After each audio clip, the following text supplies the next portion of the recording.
एक भ्रम पैदा करने का काम कर रहे हैं। कभी आरक्षण की बात करते हैं कि हटाने की बात करते हैं। मैं आपसे कहना चाहता हूं, बाबा साहब ने जो आरक्षण दिया है वो इसी प्रकार से रहेगा। इसको दुनिया की कोई ताकत नहीं हटा सकती। तो सुना आपने, ये थे राजस्थान के मुख्यमंत्री भजनलाल शर्मा। प्रधानमंत्री नरेंद्र मोदी और अमित शाह के बाद एक बार फिर राजस्थान के मुख्यमंत्री भजनलाल शर्मा ने साफ कर दिया कि जो संविधान बाबा साहब ने लिखा है उसे कोई ख़त्म नहीं कर सकता। जो आरक्षण बाबा साहब ने संविधान में दिया है उसे कोई मिटा नहीं सकता, भले ही दुनिया की वो कोई सी भी कितनी भी बड़ी ताकत हो। उन्होंने साफ तौर पर कहा कि विपक्षी दलों के द्वारा ये लगातार भ्रम फैलाया जा रहा है और लोगों को इस बात के लिए डराया जा रहा है कि जैसे कि भारतीय जनता पार्टी और पीएम नरेंद्र मोदी तीसरी बार प्रधानमंत्री बनेंगे तो संविधान ख़त्म कर दिया जाएगा, आरक्षण ख़त्म कर दिया जाएगा। हमारे देश के प्रधानमंत्री ने साफ कर दिया कि इस आरक्षण को कोई भी ख़त्म नहीं कर सकता, इस संविधान को कोई भी ख़त्म नहीं कर सकता, ये बरकरार रहेगा। ये सिर्फ गुमराह करने वाले लोग हैं जिन्होंने बाबा साहब के साथ क्या क्या किया था सबको पता है। ये सिर्फ चुनाव में वोट बटोरने के लिए एक SC ST OBC माइनॉरिटी के लोगों को डरा धमका कर, जैसा कि इनकी नीतियां रही है, वोट लेना चाहते हैं और इस बात का भ्रम फैला रहे हैं। इस पर भरोसा नहीं करें और भारतीय जनता पार्टी पर भरोसा करें। आज बाबा साहब भीमराव अम्बेडकर जी का 133वां जन्मदिन मनाया है।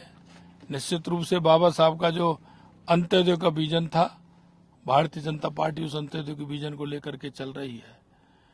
और बाबा साहब ने जो सपने देखे थे उन सपनों को भारतीय जनता पार्टी पूरा कर रही है। आज के इस अवसर पर बाबा साहब भीमराव अम्बेडकर जी के 133वें जन्म दिवस पर मैं सभी प्रदेशवासियों को बहुत बहुत शुभकामनाएं और बधाई देना चाहता हूं।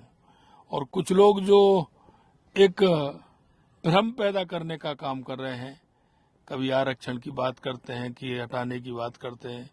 मैं आपसे कहना चाहता हूं, बाबा साहब ने जो आरक्षण दिया है वो इसी प्रकार से रहेगा। इसको दुनिया की कोई ताकत नहीं हटा सकती। और ये जो भ्रमित फैलाने वाले हैं, इन्होंने बाबा साहब के साथ क्या किया है वो सभी को पता है। ये कांग्रेस के लोग किसी के सगे नहीं होते हैं, ये बाबा साहब के भी सगे नहीं थे। मैं इतना ही कहना चाहता हूं, बाबा साहब के संकल्प को अगर पूरा कर रहा है कोई, तो वो भारतीय जनता पार्टी पूरी कर रही है। भजनलाल शर्मा जयपुर के झालाना डूंगरी स्थित doctor Bhimrao Ambedkar welfare society के कार्यक्रम में जनता को संबोधित कर रहे थे और इस दौरान उन्होंने मीडिया से बातचीत करते हुए कहा कि भारतीय जनता पार्टी ही बाबा साहब अंबेडकर के सिद्धांतों का पालन कर रही है, वही उनके सपनों को साकार कर रही है। सबको पता है कांग्रेस पार्टी ने उनके साथ जीते जी क्या हाल किया था। कई सालों तक उन्हें भारत रत्न तक नहीं दिया। यह कांग्रेस की दोहरी नीति है, जो वोट तो दलित, आदिवासी और दूसरे वर्गों के लेना चाहती है, लेकिन जब देने का नाम आता है तब देती कुछ नहीं है।